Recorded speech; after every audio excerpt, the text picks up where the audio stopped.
नमस्कार, morning bulletin में आपका स्वागत है। मैं हूं आपके साथ रुचिका राज। आज इस बुलेटिन में बात होगी शिक्षकों के 15% वेतन बढ़ने की, कोरोना संदिग्धों को बूथ पर टोकन सिस्टम से प्रवेश मिलने की, चुनाव में इस बार बूथों पर संविदा कर्मियों की तैनाती की, तेजस्वी यादव द्वारा नीतीश कुमार के दाग को धोने की घोषणा की, आखिर में धर्म ग्रंथ के अपमान को लेकर सुलग उठा स्वीडन, शांत मुल्क में अशांति।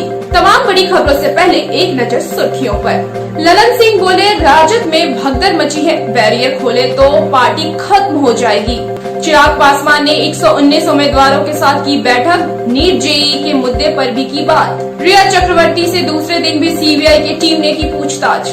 लखनऊ में रेलवे बोर्ड के प्रवक्ता की पत्नी और बेटे की गोली मारकर हत्या, दोनों के शव रेलवे के पॉश कॉलोनी में घर से मिले।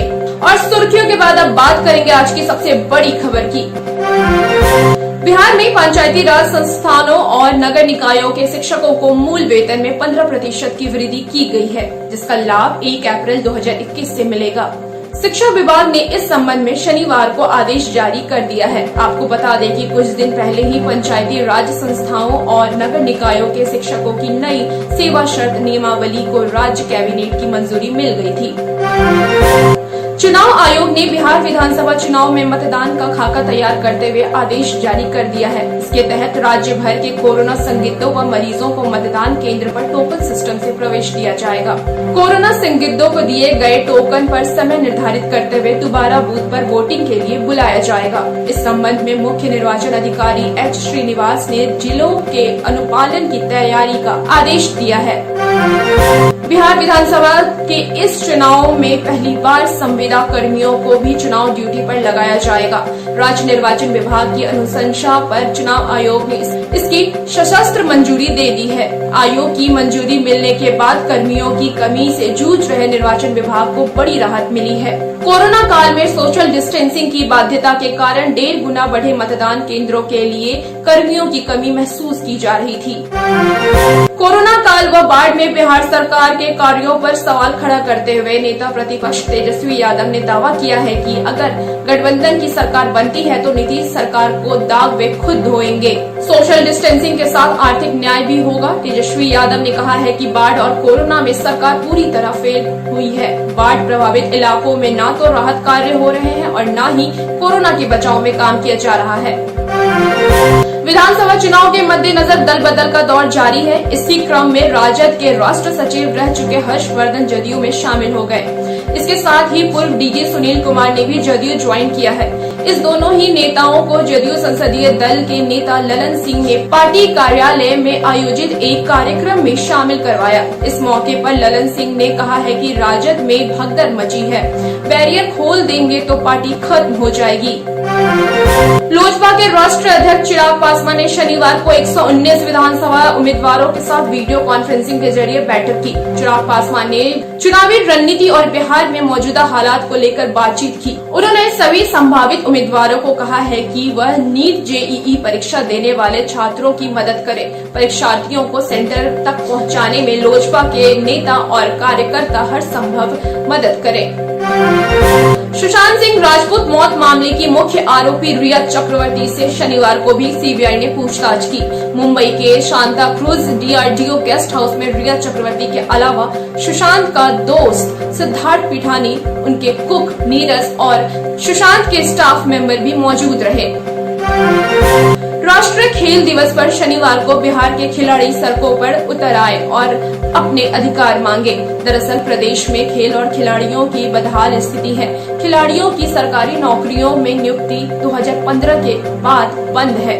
सरकार की इस बेरुखी के विरोध में खेल दिवस पर सूबे के खिलाड़ियों ने पटना में प्रदर्शन किया और गांधी मैदान से डाक बंगला चौराहे तक विरोध प्रदर्शन निकाला। जन अधिकार छात्र परिषद ने शनिवार को नीट और जेईई की परीक्षा टालने की मांग को लेकर पटना के आयकर गोलंबर पर विरोध प्रदर्शन किया। जन अधिकार छात्र परिषद के प्रदेश अध्यक्ष विशाल कुमार ने कहा है कि भारत सरकार को परीक्षा टालने के लिए 5000 आग्रह पत्र भेजा गया। सरकार की उदासीनता को देखते हुए सड़क पर उतरकर आंदोलन करने को हम लोग मजबूर हो गए। बेगूसराय बेगूसराय जिले के बछवाड़ा से कांग्रेस विधायक रामदेव राय का शनिवार को निधन हो गया। एक सप्ताह पहले उनकी तबीयत बिगड़ गई थी।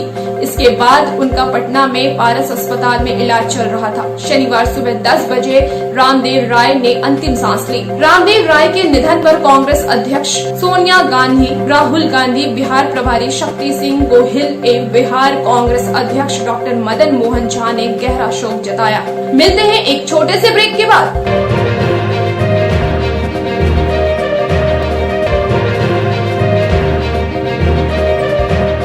मॉर्निंग बुलेटिन में फिर से आपका स्वागत है। अब देश दुनिया पर एक नजर। उत्तर प्रदेश की राजधानी लखनऊ की वीवीआईपी रेलवे कॉलोनी गौतम पल्ली में दिन दहाड़े भारतीय रेलवे सेवा के अफसर की पत्नी और उनके बेटे को गोली मारकर हत्या कर दी गई।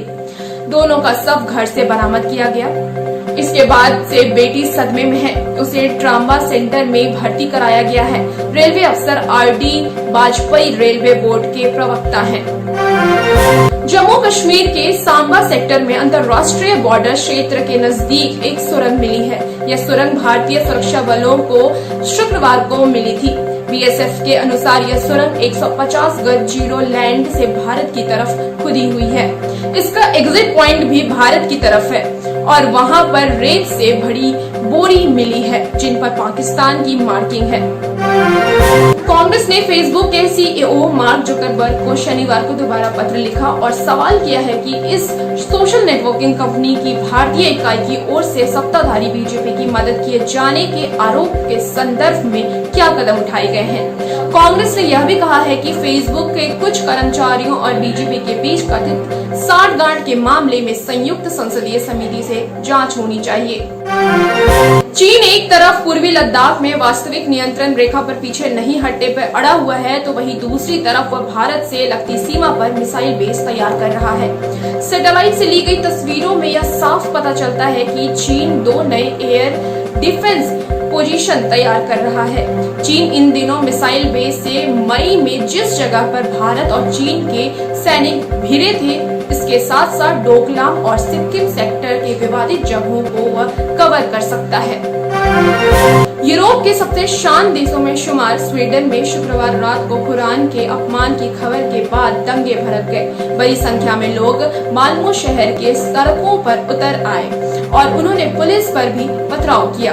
इस दौरान प्रदर्शनकारियों ने सड़क के किनारे खड़ी कई कारों में आग भी लगा दी। हिंसक भीड़ों को काबू करने के लिए पुलिस ने आंसू गैस के गोले दागे और कुछ प्रदर्शनकारियों को हिरासत में भी ले लिया। बिहार टिक्स के मॉर्निंग बुलेटिन में सिर्फ इतना ही। देखते रहिए बिहार टिक्स। नमस्कार।